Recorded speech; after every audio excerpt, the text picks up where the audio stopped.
Hello everyone. Today we're going to be taking a deep dive into one of the most pressing issues facing Malawi today, the ongoing fuel crisis. Over the past few years, fuel shortages have become a recurring problem, causing significant disruptions in transport, commerce, and daily life. From long queues at fuel stations to rising fuel prices, Malawians are feeling the pressure. But what exactly is causing this crisis and what solutions are being proposed?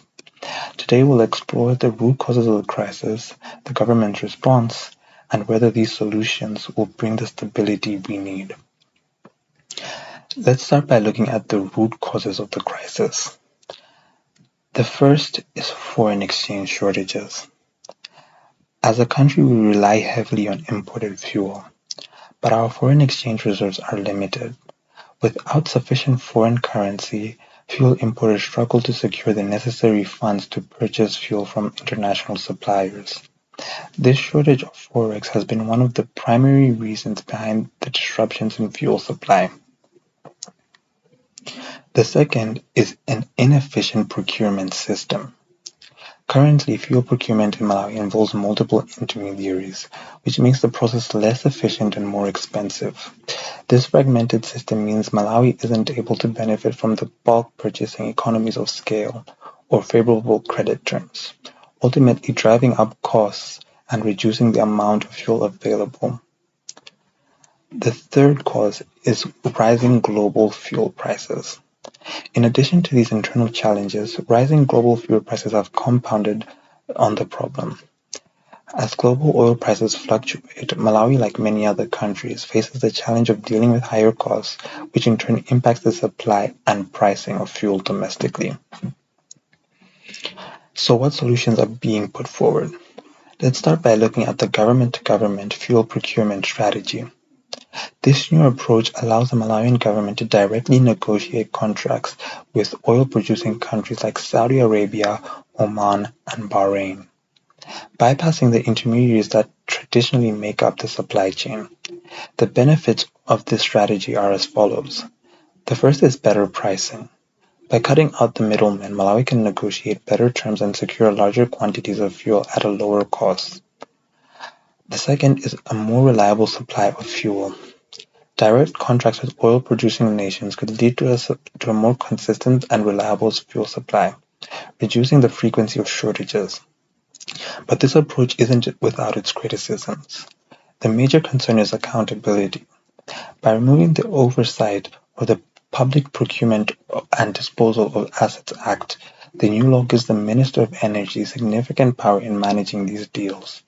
Critics argue that the consolidation of power could lead to corruption and a lack of transparency, particularly since there are fewer checks and balances to ensure fairness and integrity within the procurement process.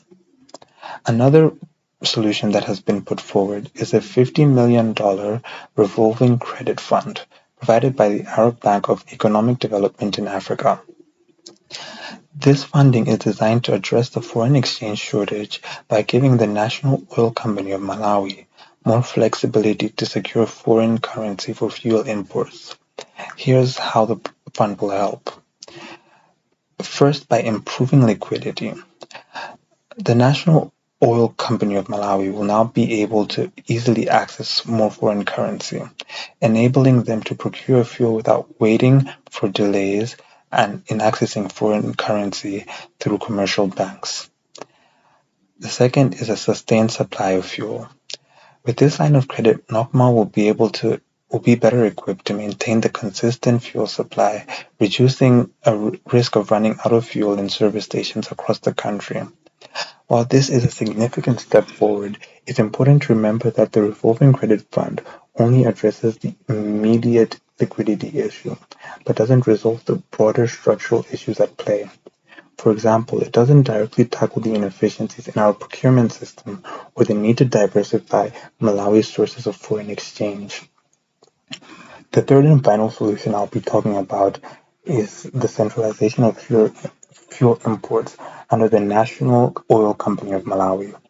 Under this model, NOCMA would be the sole importer of fuel into the country.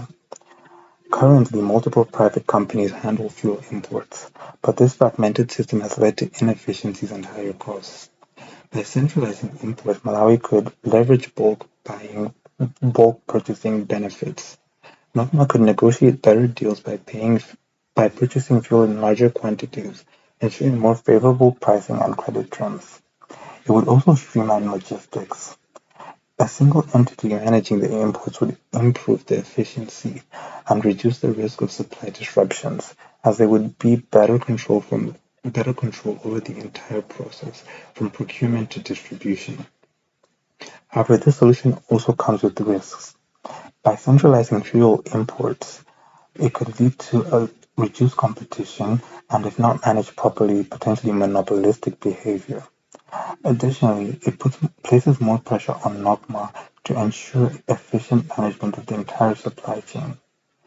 While these solutions provide promising relief in the short run, we must also consider long-term sustainability of the fuel supply.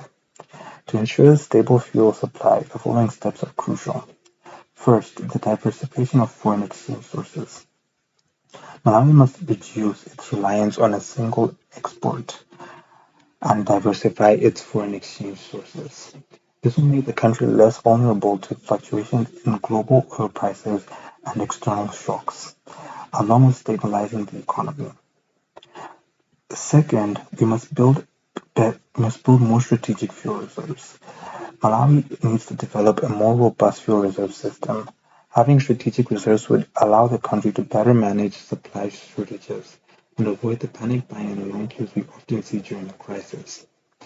Lastly, we need to improve the efficiency of the fuel procurement system. Even with new funding and procurement strategies, we must address the structural inefficiencies in the fuel importation system. Streamlining the process and cutting unnecessary costs should remain a priority to ensure the country gets the best value for money. In conclusion, Malawi's fuel crisis is a complex issue with multiple causes including foreign exchange shortages, inefficiencies in procurement, and rising global fuel prices. The solutions being proposed, such as the government-to-government procurement model, the $50 million revolving credit fund, and centralized imports, offer a potential relief, but they also come with challenges that need to be carefully managed. For these solutions to be successful in the long run, Malawi must address the broader economic vulnerabilities, improve procurement efficiency, and build a more resilient energy sector. Only then can we ensure a more stable, affordable, and reliable fuel supply for all Malawians. Thank you for watching.